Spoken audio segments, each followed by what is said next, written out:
Teaching and learning with Mr. Miller.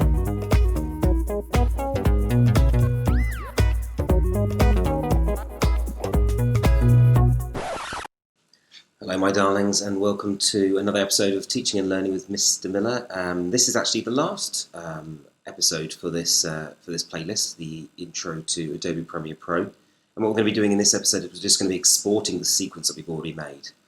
Now you can see this is the sequence I've got here. This is the sequence we've been working on in the past few episodes. One where I've just been using some stock footage just to arrange it. I'm not going to make any changes to it, or if they did, now's the time to do them. But what I'm going to do is I'm going to show you how to export it. But first I want to just talk about rendering, because I mentioned that in the previous video, but I haven't actually talked about it at length. Now, back when Adobe Premiere started, they had the opportunity to render, which was either you'd have a red bar here, and then when you rendered it, it turned it green. Red would mean it would be unrendered, and it wouldn't play very well. And then green would mean that it's rendered. Rendering, I always say, is kind of like ironing out the creases. And every time you make any changes, you've got to re-iron it.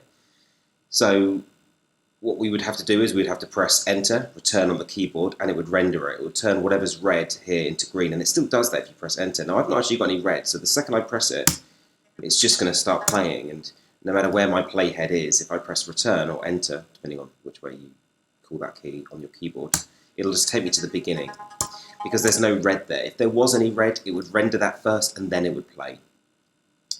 Now, what's been introduced over the last few years is this yellow bar here, and this yellow bar means almost like it's like pre-rendered, and it means that it will play fine, but it does technically mean that it's not actually rendered. If you wanted to force render this entire thing, you just go to the top and you go to Render Into Out.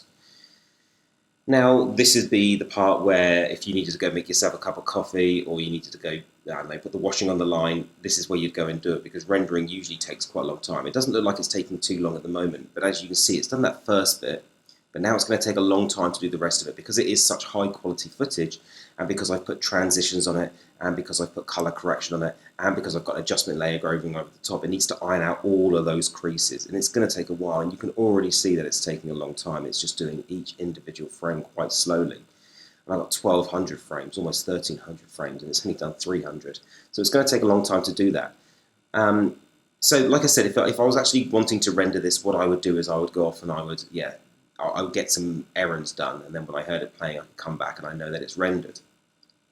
But I actually don't need to render this. The reason I don't need to render it is because I'm just going to export it. I'm just going to presume that it's okay. And I can presume it's okay by just grabbing my playhead and just scrubbing. Let's turn to mute. Okay, because I can just see that it's going to be alright. I know the footage is all fine. I can see the transitions right there and what's going to happen. So I know that it's going to be fine. So instead of rendering it, I'm just going to kick it out. I'm just going to export it. So what I'm going to do is making sure that I've got my sequence box highlighted, and you can see that because it's got a blue outline around each one. There we go, sequence 1. I'm just going to go to File, and I'm going to go to Export, and I'm going to go to Media. Okay, so that's File, Export, Media. Yeah, the shortcut for that is Command or Control M, but the way you get to it is File, Export. Then what you're going to do is you're going to get this export window here, and this is where you can see exactly what it is that we've got. You can see how long the sequence is. So if I had, left any assets at the end that I was planning on using later and forgot to delete them, this is where I can see if they're actually there. I can see how long it's going to be, 54 seconds. I can actually choose for it to be shorter here if I wanted to, but I don't want to.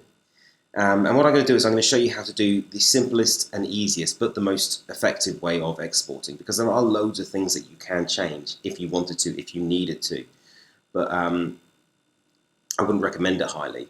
Now, what many people do is they just click on Match Sequence Settings up there, which I wouldn't recommend doing. Reason being is because what it's doing is it's looking at your sequence and it's saying what exactly has he set it up as. But as you can see, it's changed it there to MPEG, and I don't want it to be MPEG. So what I'm going to do is I'm going to manually change it, and you can see you've got loads of options here on the Format drop down.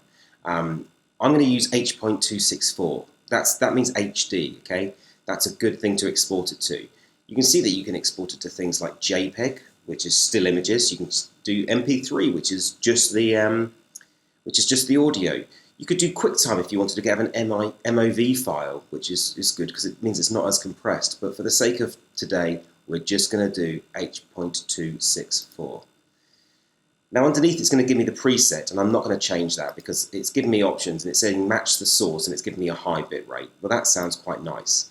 Now I'm not going to go into what bit rates are at the moment, but essentially higher the bit rate, the better quality the video, but also the higher the bit rate, the more data that's attached to it. But I think that's going to work quite nicely.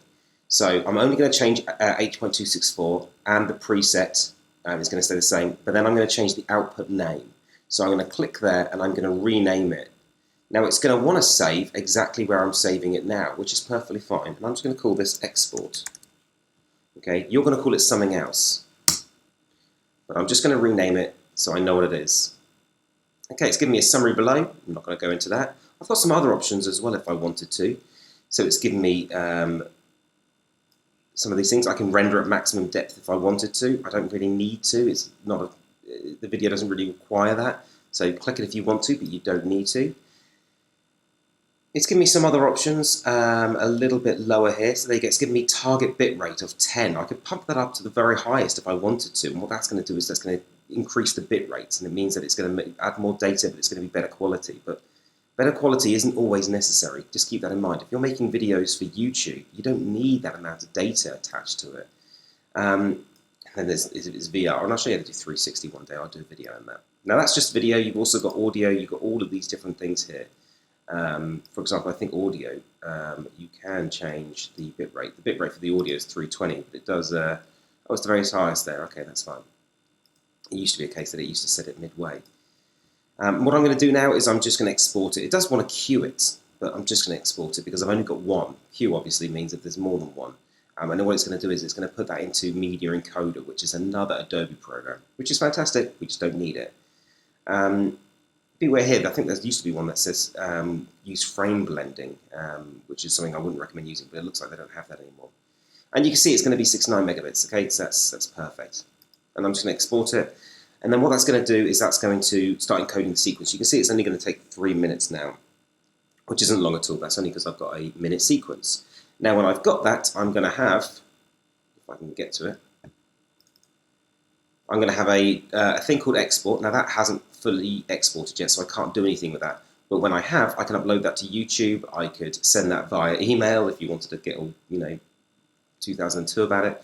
Another good website is WeTransfer. That's W-E and then transfer. That's good for sending data up to 2 gigabytes for free, but you can also get a paid account if you wanted to. You can use that to send your file. Upload it to Google Drive, make sure you've got it backed up, whatever you want to do, but then whatever you need to do, you can do with that file. Right, ladies and gents, that's the end of the Intro to Premiere Pro tutorials. Thanks so much, and I'll see you next time.